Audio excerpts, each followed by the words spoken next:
Bonjour à tous et bienvenue sur ma chaîne où je partage avec vous des astuces pour l'utilisation de Odoo Community Edition, version communautaire, principalement la version 12.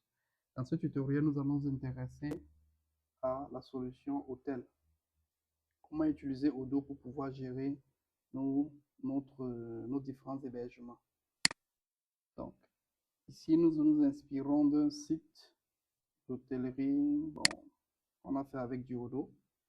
Donc, le site il se présente comme suit. Maintenant, dans notre plateforme, nous avons notre application qui est gestion des hôtels. Dans cette plateforme, nous pouvons nous rendre ici où nous avons les différents menus pour pouvoir faire les différentes configurations. Idéalement, on commence par créer les types de chambres. Par la suite, les différentes chambres.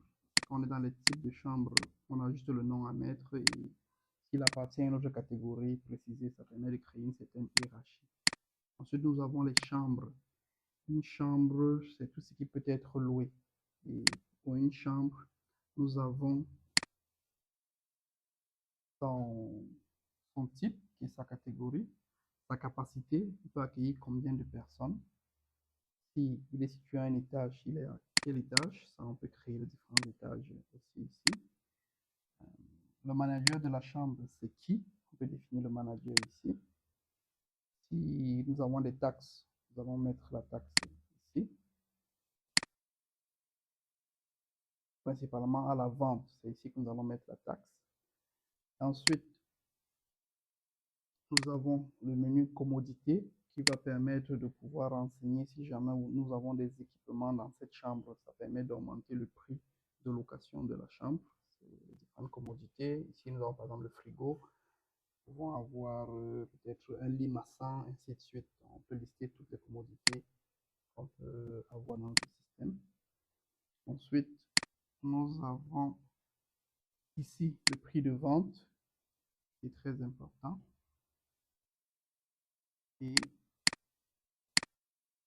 c'est essentiel. Donc, une fois que tous ces différents champs sont renseignés, on clique sur sauvegarder et nous avons donc créé notre chambre. Les autres menus nous renvoient sur des champs que nous avons vus, par exemple des commodités. Nous avons vu tout à l'heure que nous pouvons créer une commodité en précisant la catégorie de la commodité. Une commodité peut avoir une catégorie, peut avoir une unité de mesure particulière, mais la taxe, c'est ici qu'on met la taxe à la vente. Ensuite, nous avons les services. Les services, c'est tout ce qui va accompagner la location de notre chambre. Nous pouvons par exemple avoir un service qui est la facturation du service Internet, le petit déjeuner. Donc, tout ça, c'est le même principe. Donc, nous avons les chambres que nous pouvons renseigner ici. Et nous avons le prix de vente et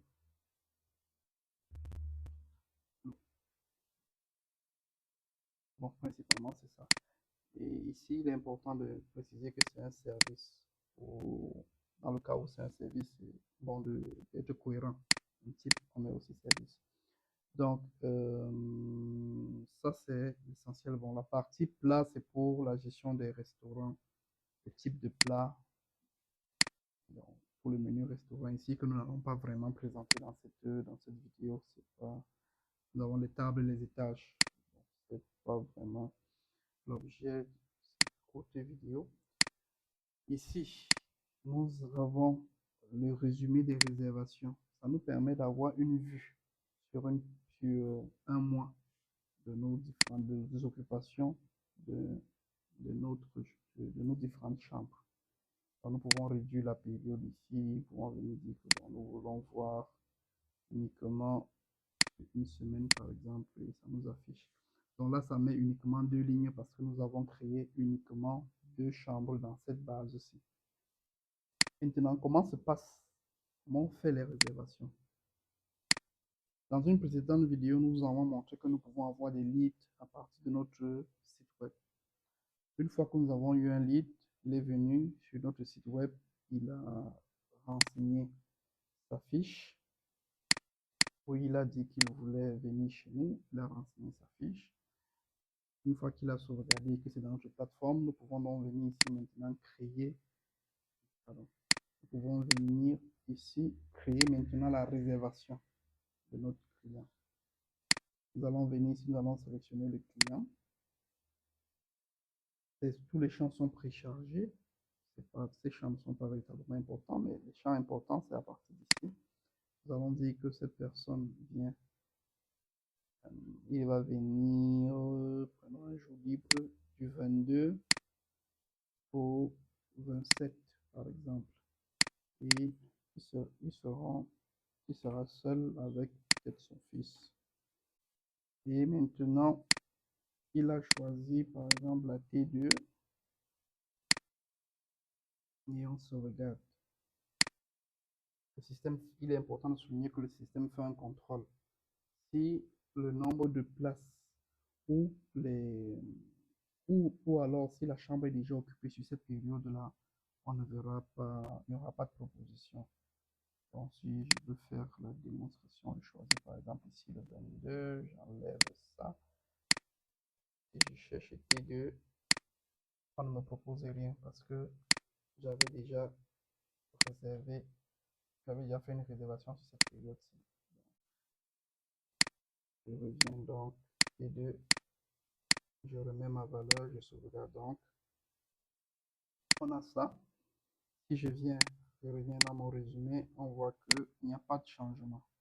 Pourquoi? Parce que la réservation que nous venons de créer est encore à l'état brouillon, elle n'est pas confirmée.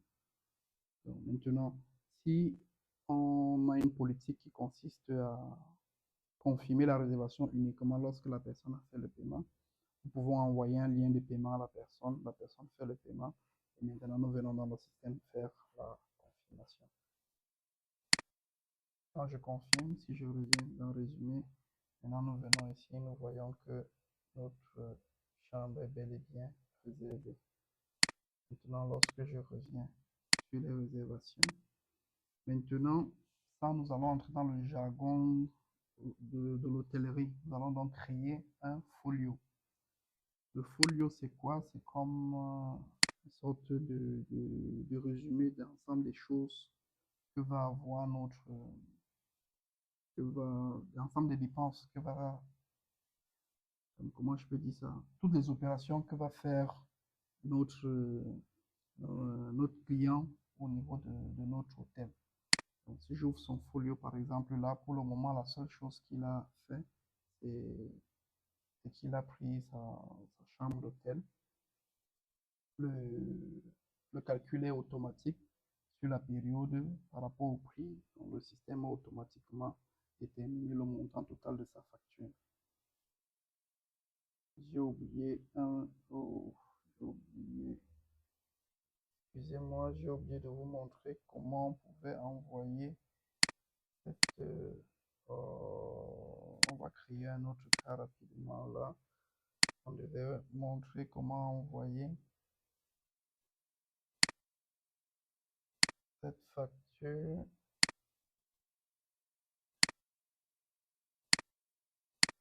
par mail. C'est très important.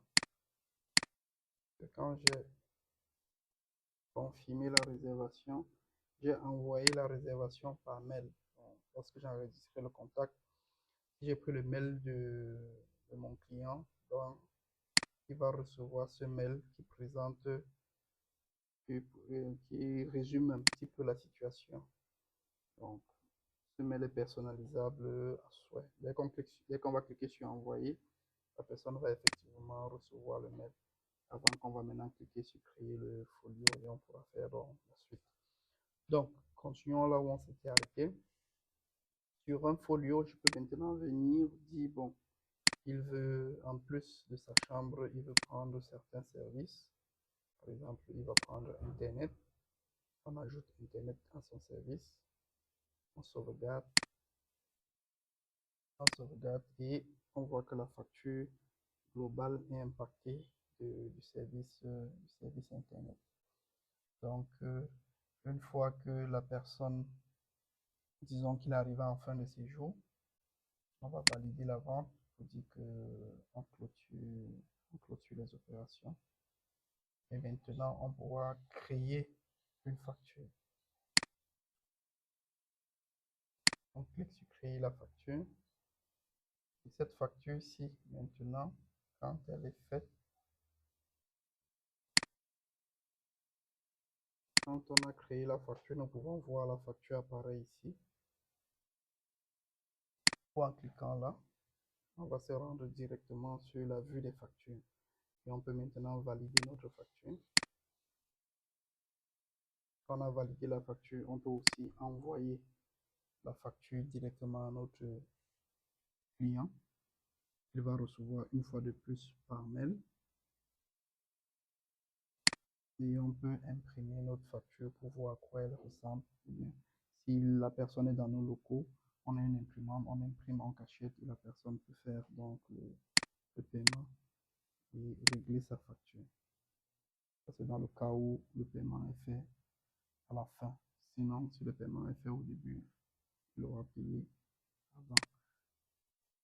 Maintenant, ici, il est important de souligner que notre solution permet aussi d'envoyer directement le lien de paiement au client. Donc, si je copie ce lien-ci, par exemple, et je pars dans un nouveau navigateur privé où je ne me suis pas logué, on va voir que la personne peut recevoir cette facture et procéder simplement au paiement en cliquant sur payer. Sur la plateforme, nous avons déjà intégré les paiements Orange Money pour permettre aux Camerounais, aux personnes situées déjà au Cameroun, de faire le paiement par les moyens locaux. Mais par défaut, Odoo offre déjà les paiements par Visa et par Mastercard, les paiements internationaux connus. Donc, je voulais pas faire une vidéo longue, finalement elle est quand même longue. J'espère que l'essentiel a été dit. Nous avons ici un grand nombre de... Si je reviens sur notre application, nous pouvons ici avoir des rapports, les rapports de réservation, les rapports d'activité, la liste des réservations par table, le rapport folio d'hôtel. Nous avons l'ensemble de rapports ici que nous pouvons générer. Le système peut nous permettre de voir. Donc, merci d'avoir suivi cette vidéo et rendez-vous à la prochaine. Merci.